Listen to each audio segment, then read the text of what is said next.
জন Herbert ডিলিঞ্জার ছিলেন আমেরিকার এক বড় মাপের গ্যাংস্টার, যার জন্ম 22 জুন 1903 সালে যুক্তরাষ্ট্রের ইন্ডিয়ানাতে। ডিলিঞ্জার ছোটবেলা থেকেই ছোটখাটো চুরি করা তার অভ্যাস ছিল, আর এই কারণেই তার বাবা তাকে 1923 সালে মার্কিন যুক্তরাষ্ট্রের নৌবাহিনীতে ভর্তি করিয়েছিল, যেখানে ডিলিঞ্জার টেকনিশিয়ানের কাজ করত। কিন্তু ডিলিঞ্জার এই কাজেও বেশি দিন টিকতে পারেনি। সে কিছু মাস পরেই এই কাজ ছেড়ে দেয় এবং এরপর সে এথেল হেভিয়াস নামে একজন মেয়েকে বিয়ে করে ফেলে, যখন তার বয়স মাত্র 21 বছর। একজন বেকার ছেলে বিয়ে করলে যেমন খারাপ পরিস্থিতি সৃষ্টি হয়, ঠিক তেমনটাই হয়েছিল ডিলিঞ্জারের সাথে। সংসারের চাপ তার মাথায় এসে পড়ে, কিন্তু তার কাছে কোনো কাজ থাকে না, যার ফলে সে এড সিঙ্গেলটন নামে এক ব্যক্তির সাথে একটা ডাকাতির পরিকল্পনা শুরু করে দেয়। ডিলিঞ্জারের প্রথম ডাকাতি মুদি দোকানে, যেখানে সে $50 চুরি করেছিল। এই চুরি করতে গিয়ে সেই দোকানের মালিককে সে হত্যাও করেছিল, যার কারণে তাকে ইন্ডিয়ানা জেলে বন্দি রেখেছিল। এতক্ষণ যা শুনলেন এগুলো সব মুভির বাইরের ঘটনা, এগুলো মুভিতে দেখানো হয়নি। এর পরের ঘটনা থেকে আমাদের আজকের মুভি শুরু হয়। মুভির শুরুতেই আমাদের ইন্ডিয়ানা স্টেট পেনিটেন্টিয়ারি নামে একটি জেল দেখানো হয়, যেখানে একটি কালো গাড়ি আসে এবং গাড়িতে থাকে জন ডিলিঞ্জার এবং জন হ্যামিল্টন। জন হ্যামিল্টন এখানে পুলিশের পোশাকে থাকে। আসলে হ্যামিল্টন ডিলিঞ্জারেরই একজন সহযোগী, কিন্তু এখানে সে পুলিশের ছদ্মবেশে থাকে এবং সে ডিলিঞ্জারকে অ্যারেস্ট করে এই জেলে নিয়ে আসে, এবং এটাই তাদের অভিনয়। আসলে ডিলিঞ্জার 9 সপ্তাহ আগেই এই জেল থেকে পালিয়েছিল এবং তাকে পালাতে সাহায্য করেছিল তার কিছু বন্ধু, যারা কিনা এখনো এই জেলেই আছে। আর এই কারণেই 9 সপ্তাহ পরে ডিলিঞ্জার এবং তার সহকর্মী ছদ্মবেশে জেলে প্রবেশ করে তার বন্ধুদের ছাড়ানোর জন্য। জেলের ভিতরে কয়েদিদের বিভিন্ন কাজ দেওয়া হয়, আর তার মধ্যে একটা কাজ হলো সেলাই করার কাজ।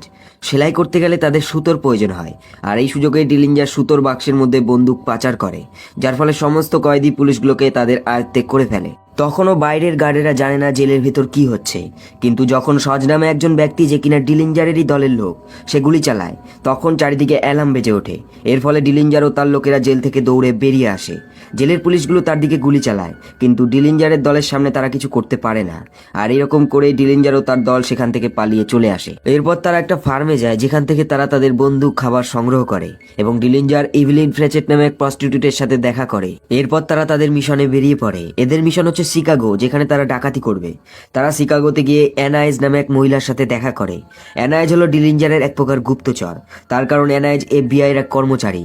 তার সাথে তার প্রস্টিটিউটের ব্যবসাও আছে, যার কারণে ডিলিঞ্জারের সাথে তার আগের থেকেই বন্ধুত্ব থাকে। এরপর ডিলিঞ্জার শিকাগোর এক ব্যাংকে হামলা করে, সেখানে শিকাগোর প্রেসিডেন্টও থাকে। কিন্তু ডিলিঞ্জার তাকে গান পয়েন্টে রাখে এবং তাকে বলে, তুমি লকার খোলো। প্রেসিডেন্ট প্রথমে চাবি হারিয়ে যাওয়ার বাহানা করে, যার ফলে ডিলিঞ্জার তাকে সজোরে আঘাত করে বলে, তুমি মরতে চাইবে না লকটা খুলতে চাইবে। প্রেসিডেন্ট বুঝতে পারে সে লক না খুললে ডিলিঞ্জার তাকে মেরে ফেলবে, তাই সে লকটা খুলে দেয়। এরপর আমরা দেখি ডিলিঞ্জার ও তার সহকর্মী ব্যাংকের সব টাকা নিয়ে প্রেসিডেন্টকে গান পয়েন্টে রেখে সে গাড়ি করে বেরিয়ে পড়ে। কিন্তু সে প্রেসিডেন্টকে তার সাথে নিয়ে যেতে পারবে না, এবং এই রাস্তার মাঝেও তাকে ছাড়তে পারবে না, তার কারণ চারিদিকে লোক থাকে। তাই ডিলিঞ্জার তাকে এক জঙ্গলে বেঁধে দেয় এবং সে সেখান থেকে পালিয়ে যায়। এই ঘটনা ঘটার পর পুরো যুক্তরাষ্ট্রের পুলিশের বদনাম হতে শুরু করে, তার কারণ একজন প্রেসিডেন্ট যার সাথে সবসময় সুরক্ষা থাকে, তার আজকের এই অবস্থা হয়ে গেছে। তাহলে সাধারণ মানুষের কি হবে? এবং সবার মধ্যে দিয়ে এমন ডাকাতি হওয়া, এই সবকিছুই পুলিশের ব্যর্থতাকে প্রকাশ করে। এই কারণেই মন্ত্রীদের সাথে সুরক্ষা সংস্থার মিটিং হয়, এবং সেখানে ইনভেস্টিগেশন সংস্থার প্রধানকে অনেক কথাও শুনতে হয়, তার কারণ সে নিজে একজনকেও ধরতে পারেনি। আর এই কারণেই এজেন্ট পারভিসকে ডিলিঞ্জারকে ধরার দায়িত্ব দেয়া হয়, যে কিনা কিছুদিন আগেই প্রেটি বয় ফ্লাইট নামে এক ডাকাতকে গুলি করে মার্ডার করে খুব পপুলার হয়ে গেছে। অন্যদিকে জন ডিলিঞ্জারকে দেখানো হয় তার সফলভাবে ডাকাতি করার জন্য সে পার্টি করতে থাকে। ঠিক তখনই তার সহযোগী এসে বলে, এমন পাবলিক প্লেসে আমাদের মতো চোরেদের থাকা উচিত নয়, এতে আমাদেরও রিস্ক এবং তারাও পছন্দ করে না। জন ডিলিঞ্জার তার কথা একদম উড়িয়ে দেয়। আসলে জন ডিলিঞ্জার এমন একজন ব্যক্তি যার মধ্যে কোনো ভয় নেই, সে যা চায় সেটাই করে। এরপর ডিলিঞ্জারের একটা মেয়েকে দেখে পছন্দ হয়ে যায়। মেয়েটার নাম বিলি ফ্রেচেট। ডিলিঞ্জার মেয়েটার সাথে ডান্সও করে। মেয়েটি তাকে জানায় তার মা একজন ইন্ডিয়ান। বিলি যখন ডিলিঞ্জারের সম্বন্ধে জিজ্ঞেস করে সে কি করে, ডিলিঞ্জার খুব সংক্ষেপে মিথ্যে কথা বলে। সে বলে, আমি এখনো ভাবিনি, তবে নতুন কিছু করার চেষ্টা করছি। এর পরের দিন ডিলিঞ্জার বিলির সাথে আবার দেখা করে, এবং বিলি তাকে জিজ্ঞেস করে, তুমি আসলে কি কাজ করো? ডিলিঞ্জার বলে, আমি একজন ব্যাংক চোর, আমার নাম জন ডিলিঞ্জার, এবং আমার চারপাশে যত লোক আছে আমি তাদের সব টাকা চুরি করি।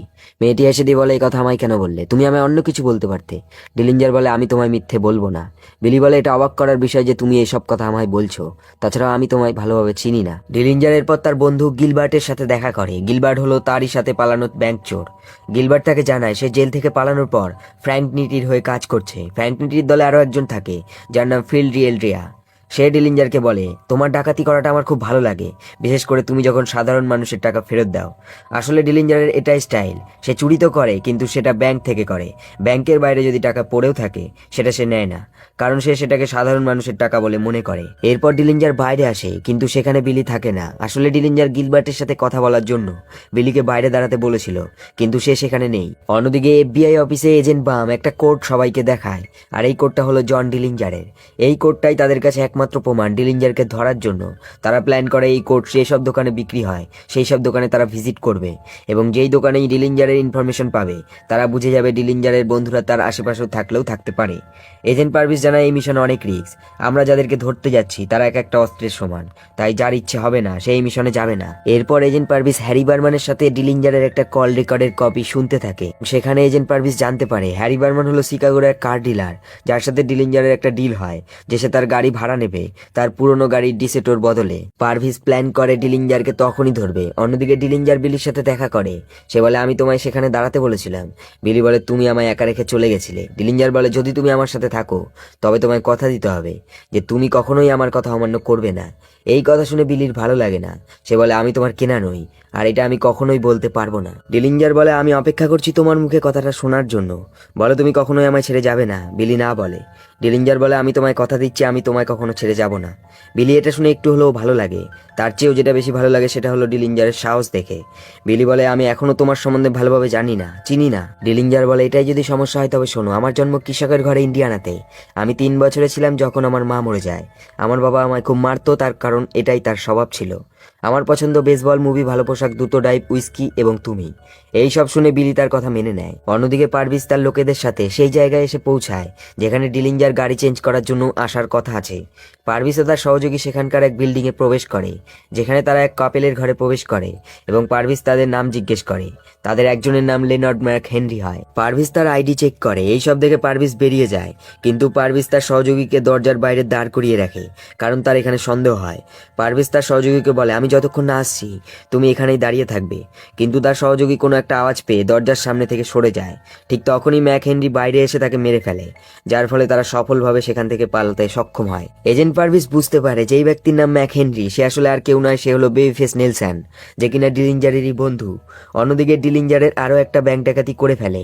এর ফলে এজেন্ট পারভিসের ওপর আরও চাপ আসতে শুরু করে। তাই সে তার সিনিয়রকে ফোনে জানায় তার কিছু কোয়ালিফাইড অফিসার চাই, না হলে বর্তমানে যারা আছে তারা এই মিশনে মারা যাবে। এই কারণে তাকে স্পেশাল টিম দেওয়া হয় ডিলিঞ্জারকে ধরার জন্য। অন্যদিকে ডিলিঞ্জার ও বিলিকে দেখানো হয় তারা একটা ঘোড়ার রেস দেখতে থাকে। সেখানে বেবিফেস নেলসন আসে এবং সে ডিলিঞ্জারকে নতুন চুরি করার জন্য নিমন্ত্রণ করে। এই সব বিলির ভালো লাগে না। সে বলে, একটা সময় আমি আমার জায়গায় এবং তুমি তোমার জায়গায় চলে যেতে হবে, তো বাস্তবকে তোমায় মানতে হবে, তা না হলে এই চুরির কাজ তোমায় ছাড়তে হবে। ডিলিঞ্জার বলে, না, বাস্তব এটাই যে আমরা কোথাও যাব না। আমরা বেবিফেস নেলসনের থেকে বেশি ক্ষমতাবান। আমি যে কোনো ব্যাংক চাইলে লুট করতে পারি, কিন্তু সে এটা পারবে না। আসলে ডিলিঞ্জার এমন একজন ব্যক্তি যে কিনা তার পেশাটাকে সেরা মনে করে। অন্যদিকে বিলি, যে কিনা ভালো মন্দ স্পষ্টভাবে বুঝতে পারে, কিন্তু সে ডিলিঞ্জারকে ভালোবাসে, তাই সে বাধ্য হয়ে ডিলিঞ্জারের খারাপ দিকগুলো মেনে নেয়। এরপর ডিলিঞ্জার ও বিলি এক হোটেলে আশ্রয় নেয়, আর এখানেই শিকাগো পুলিশ ডিলিঞ্জারকে ধরে ফেলে। তাকে ইন্ডিয়ানা জেলে নিয়ে আসে এবং সেখানে ডিলিঞ্জার এক উকিল সেট করে এবং সে তার ফাইনাল জাজমেন্টের ডেট বেশ কয়েক মাস পিছিয়ে দেয়। এর ফলে ডিলিঞ্জার পালানোর পরিকল্পনা করে ফেলে। সে পুলিশকে গান পয়েন্টে রেখে আবারও পালাতে সক্ষম হয়। এর ফলে শিকাগো পুলিশ নতুন প্ল্যান করে ডিলিঞ্জারের বাবা মা তার সমস্ত আত্মীয়কে অ্যারেস্ট করবে। এর ফলে শিকাগোতে যত থিয়েটার আছে সেই সমস্ত থিয়েটারে মুভি শুরুর আগে ডিলিঞ্জারের সম্বন্ধে এক সতর্কবাণী দেওয়া শুরু করে দেয়। এরপর ডিলিঞ্জার নেলসনের দেওয়া খবর অনুযায়ী সিক্স ফলসের ব্যাংকে ডাকাতি করে। নেলসন বলেছিল এই ব্যাংকে $8 লাখ আছে, কিন্তু তারা $46,120 মতো পায়, যার কারণে এদের মধ্যে মতভেদ সৃষ্টি হয়ে যায়। এর ফলে নেলসন তাদের দল থেকে আলাদা হয়ে যায়। এখন শুধু জন হ্যামিল্টন ডিলিঞ্জারের সাথে থাকে। হ্যামিল্টন বলে, এখন আমার মৃত্যুর সময় চলে এসছে, শুধু তুমি বেঁচে থাকবে। কিন্তু ডিলিঞ্জার তাকে বোঝায় এরপর আমাদের একটাই মিশন, সেটা হলো রেনো শহর, তারপর সব ঠিক হয়ে যাবে। অন্যদিকে শিকাগো পুলিশ ডিলিঞ্জারের এক সহযোগীর কাছ থেকে জানতে পারে ডিলিঞ্জার লিটিল বহিমিয়ায় আছে। এজেন্ট পারভিস তার সঙ্গীদের নিয়ে সেই রাতেই লিটিল বহিমিয়ায় পৌঁছে যায় যেখানে ডিলিঞ্জার আছে।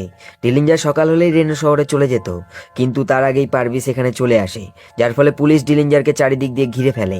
তারা গুলি চালাতে শুরু করে। ডিলিঞ্জার বুঝে যায় এখানে বেশিক্ষণ থাকলে সে মরে যাবে, তাই সে বাড়ির পেছনের দরজা দিয়ে পালিয়ে যায়। কিন্তু তখন জন হ্যামিল্টনের গায়ে গুলি লেগে যায়। ডিলিঞ্জার তাকে কোনো রকমে গাড়িতে উঠিয়ে সেখান থেকে চলে যায়।